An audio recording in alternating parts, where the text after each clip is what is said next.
important to follow your gut, I think, when you look at a watch. And then it's a world where education is important. And so read, inquire. It takes time, and a lot of work has to be done in terms of researching. So researching and following your heart. It's difficult because the watch must match your personality somehow. And I think it's the same thing for everybody. Ladies or men, it doesn't change. Oh, I think a collector is a question of what you like.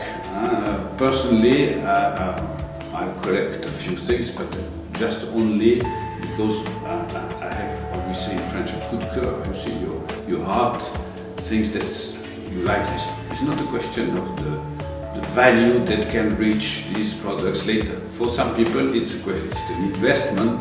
For me, it's more something I like. The question people often ask me is, if you take away the passion side, which is the most important side before everything, but a lot of people want to be passionate, but they also want to make an investment that they don't regret later on. So, you kind of have to combine both factors together. So I'd say, of course, if you're looking at something vintage, focus on the quality pieces. I think that collecting is always something very personal, and obviously you have people oriented in more on the technical side, more on the aesthetical side, and people just in love of a brand and what the brand represents. So it's depending also pretty much on the type of collectors. For myself, because I'm also a watch collector, I always pay attention to uniqueness of a product. And uniqueness means, on the one hand, to have something technically and aesthetically unique, where you feel the coherence and it's a product was really thought through, and also on the craftsmanship and finishing, which mean I personally would avoid mass products. So for me,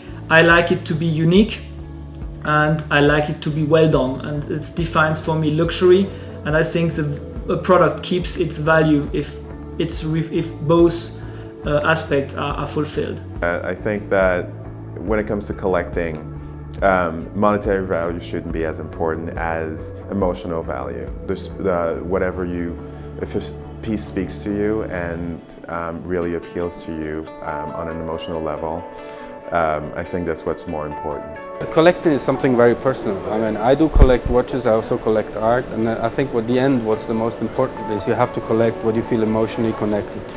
Whatever pleases you. Don't collect by thinking. Collect with the heart, not with the brain, because at the end, they're collecting something very personal. I can understand sometimes that collecting has a relation with investment, but the moment you start to collect, I think, too much in terms of investment, I think you're going the wrong way, because you lose the passion, you lose the emotionality. And then collecting is, for me, something that is important to collect things that are personal, that are unique, that are specific, that are an expression of your own personality. And so I would say collect things that are close to what you are, close to what you feel, close to your personality. Collect in terms of what you feel. Again, I mean, the heart, for me, collecting is about heart, not about brain.